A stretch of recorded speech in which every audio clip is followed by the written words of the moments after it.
Es probable que durante los últimos días os hayáis encontrado vídeos como este en redes sociales.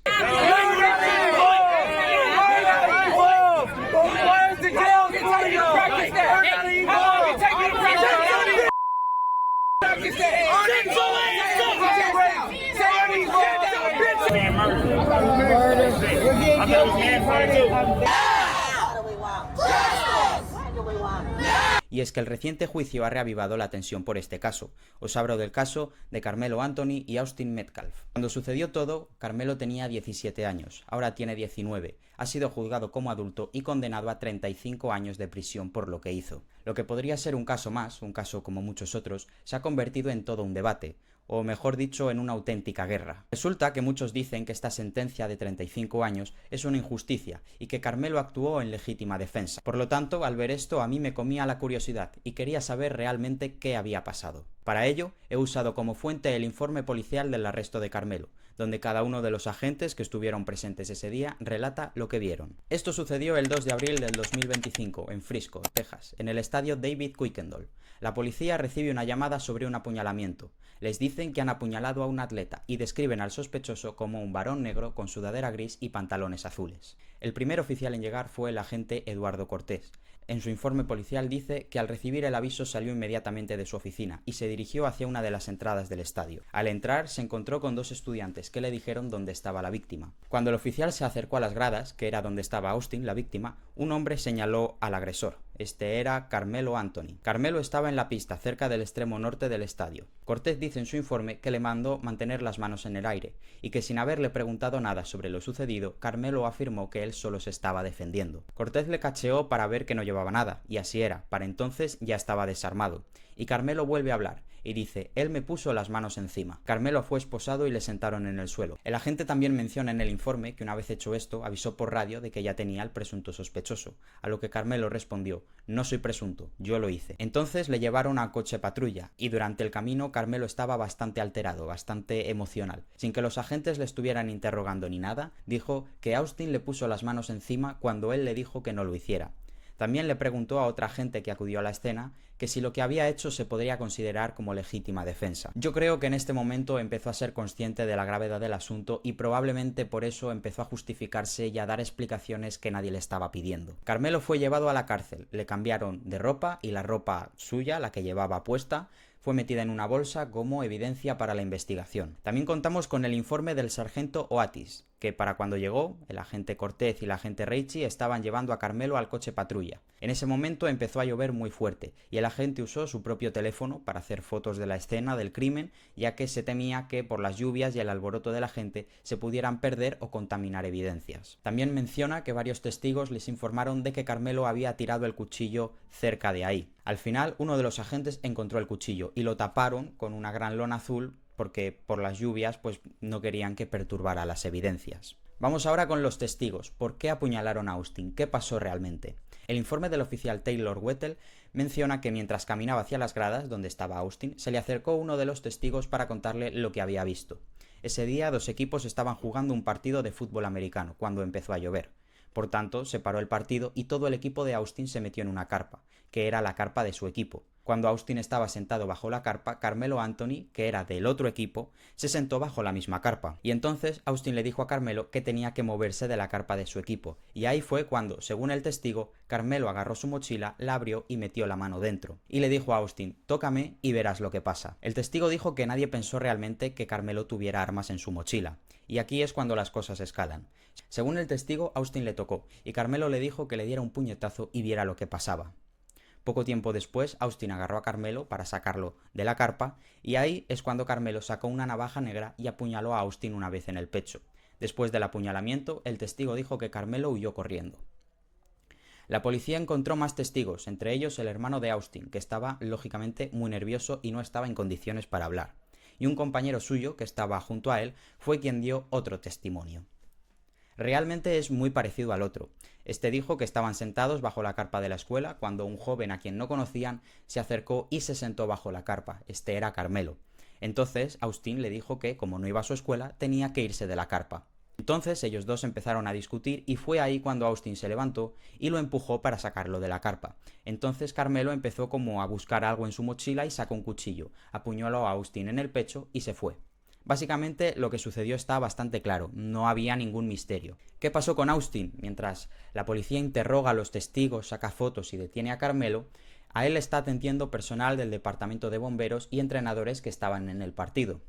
Finalmente le transportan al hospital. La ambulancia llega al hospital a las 10:46 y aunque los médicos trataron de salvarle la vida en la sala de emergencias, a las 10:53 el doctor declaró a Austin muerto.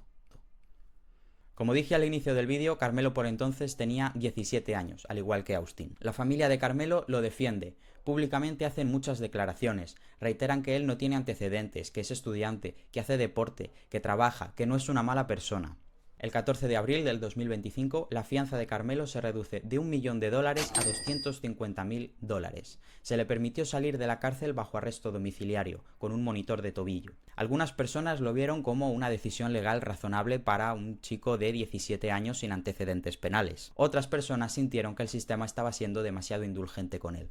Unos días después, la familia de Carmelo realizó una conferencia de prensa para denunciar, según ellos, desinformación, amenazas y ataques de odio. La rueda de prensa estaba planeada para las 11, pero pasan los minutos y no comenzaba. La razón era que el padre de Austin, Jeff, había entrado a la sala sin estar invitado.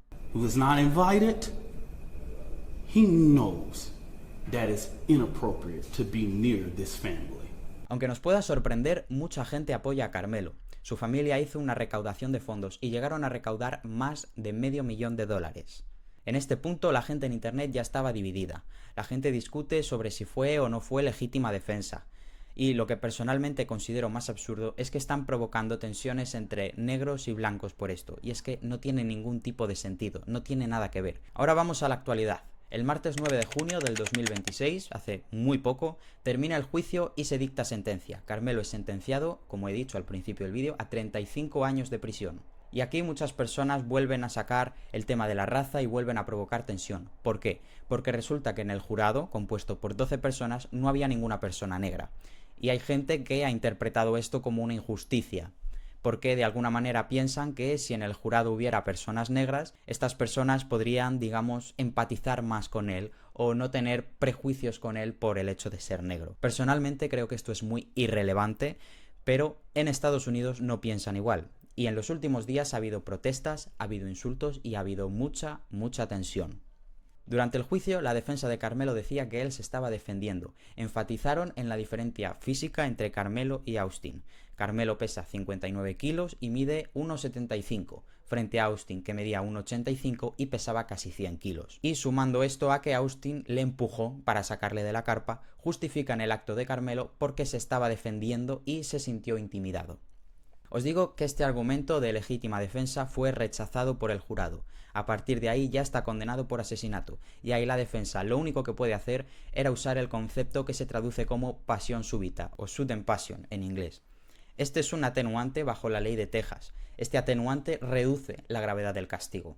Si la defensa consigue demostrar que el acusado actuó bajo un estado de terror o ira incontrolable provocado por la víctima, el delito se degrada y en lugar de ser un asesinato en primer grado, pasa a ser un asesinato en segundo grado, lo que limita la condena a máximo 20 años. Si el asesinato es de primer grado, el máximo es de 99 años. La diferencia, como veis, es bastante importante. Pero el jurado también lo rechazó, es decir, fue condenado por asesinato en primer grado a 35 años de prisión.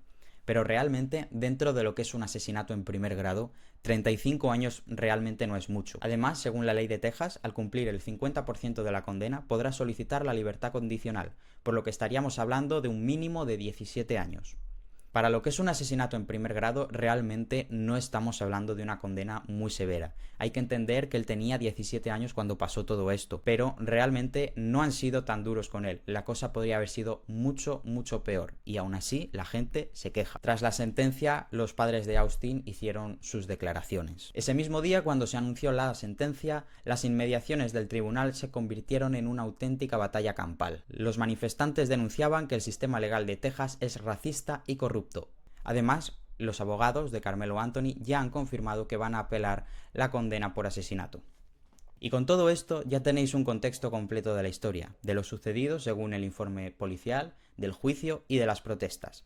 Yo personalmente ya he dicho mi opinión, creo que aquí se están mezclando cosas que no tienen nada que ver.